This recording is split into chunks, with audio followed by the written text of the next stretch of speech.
Thanks for joining us today at the Caribou Public Library. I'm Miss Erin, and we are reading for our chapter story time. This is Alice's Adventures in Wonderland by Lewis Carroll, and we are reading chapter 11 today. It is called Who Stole the Tarts? The King and Queen of Hearts were seated on their throne when they arrived, with a great crowd assembled about them, all sorts of little birds and beasts, as well as the whole pack of cards. The knave was standing before them in chains, with a soldier on each side to guard him, and near the king was the white rabbit, with a trumpet in one hand and a scroll of parchment in the other. In the very middle of the court was a table with a large dish of tarts upon it. They looked so good that it made Alice quite hungry to look at them. I wish they'd get the trial done, she thought, and hand round the refreshments. But there seemed to be no chance of this, so she began looking at everything about her to pass away the time. Alice had never been in a court of justice before, but she had read about them in books, and she was quite pleased to find that she knew the name of nearly everything there. That's the judge, she said to herself, because of his great wig. Here we have a scene of the courtroom. The king and queen on their throne. The jury. The table with the tarts in the middle.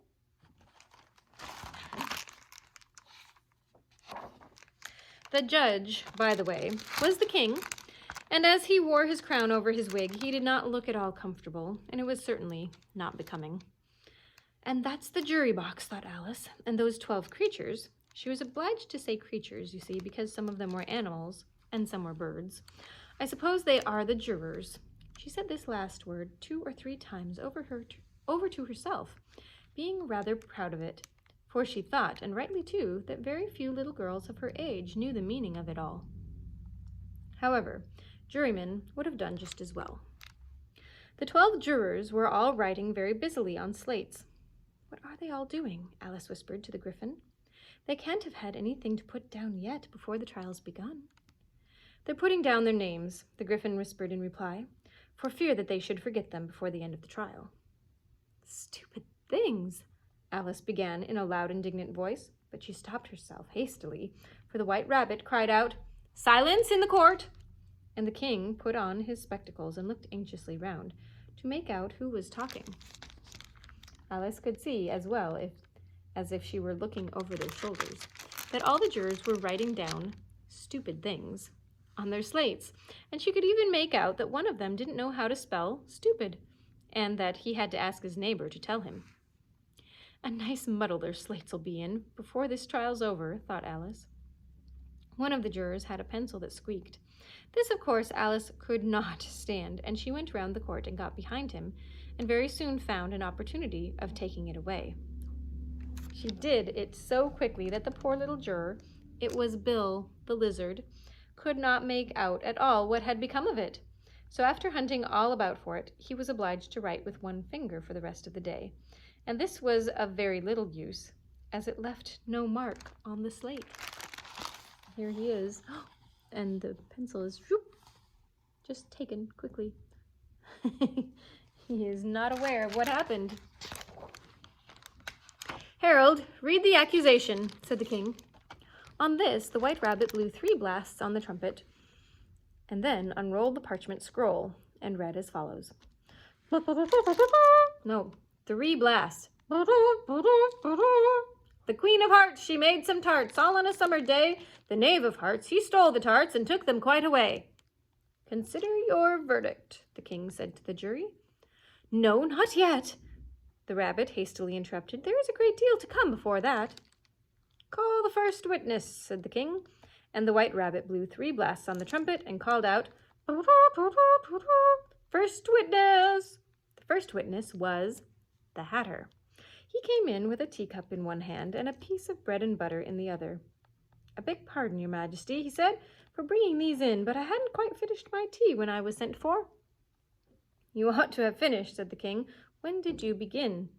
The Hatter looked at the March Hare, who had followed him into the court, arm in arm. Here they are, with, looks like, the Dormouse.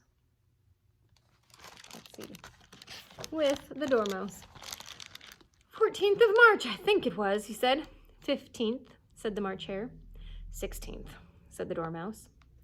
Write that down, the king said to the jury, and the jury eagerly wrote down all 3 dates on their slates, and then added them up and reduced the answer to shillings and pence. Nonsense. Take off your hat, the king said to the Hatter. It isn't mine, said the Hatter. Stolen, the king exclaimed, turning to the jury, who instantly made a memorandum of the fact. I keep them to sell, the Hatter added as an explanation. I've none of my own. I'm a Hatter. Here the queen put on her spectacles and began staring hard at the Hatter, who turned pale and fidgeted. Give your evidence, said the king, and don't be nervous or I'll have you executed on the spot. This did not seem to encourage the witness at all. He kept shifting from one foot to the other, looking uneasily at the queen, and in his confusion he bit a large piece out of his teacup instead of the bread and butter. Oh my dear. How would that go?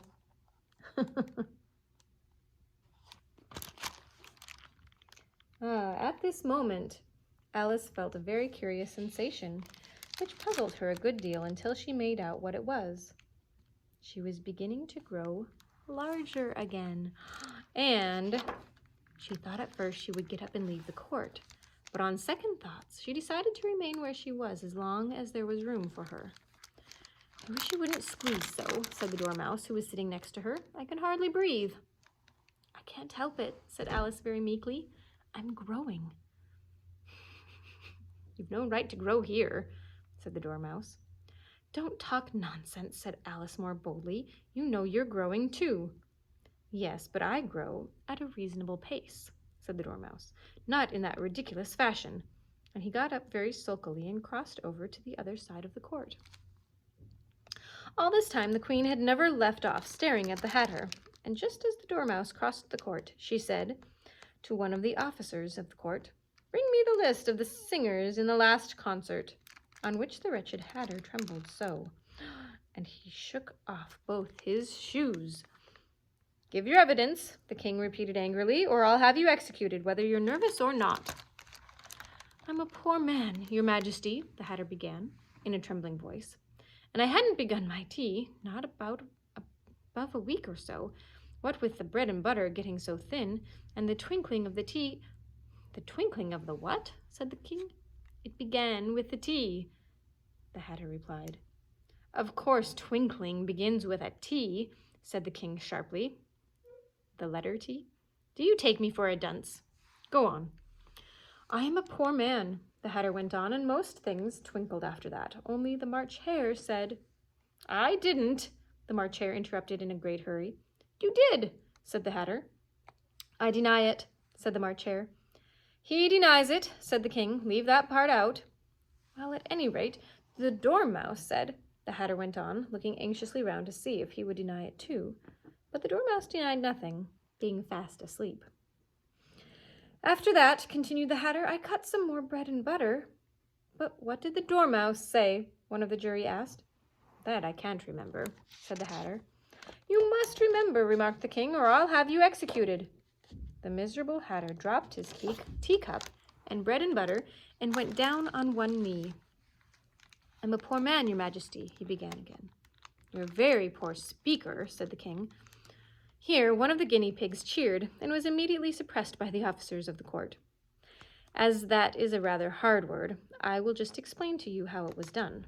They had a large canvas bag, which tied up at the mouth with strings. Into this they slipped the guinea pig, head first, and then sat upon it. I'm glad I've seen that done, thought Alice. I've so often read in the newspapers at the end of trials there was some attempt at applause, which was immediately suppressed by the officers of the court, and I never understood what it meant until now. Do you think that means that they actually put things into bags and sit on them? If that's all you know about it, you may stand down, continued the king. I can't go no lower, said the Hatter. I'm on the floor as it is. Then you may sit down, the king replied. Here the other guinea pig cheered and was suppressed. Come, that finishes the guinea pigs, thought Alice. Now we shall get on better. I'd rather finish my tea, said the Hatter, with an anxious look at the Queen, who was reading the list of singers. You may go, said the King, and the Hatter hurriedly left the court, without even waiting to put his shoes on. Just take his head off outside, the Queen added to one of the officers, but the Hatter was out of sight before the officer could get to the door. Call the next witness, said the King. The next witness was the Duchess's cook. She carried the pepper box in her hand, and Alice guessed who it was, even before she got into the court, by the way the people near the door began sneezing all at once. Oh, give your evidence, said the King. I shan't, said the cook. The King looked anxiously at the White Rabbit, who said in a low voice, Your Majesty must cross-examine this witness. Well, if I must, I must, the King said with a melancholy air, and after folding his arms and frowning at the cook until his eyes were nearly out of sight, he said in a deep voice, What are tarts made of? Pepper, mostly, said the cook. Treacle, said a sleepy voice behind her.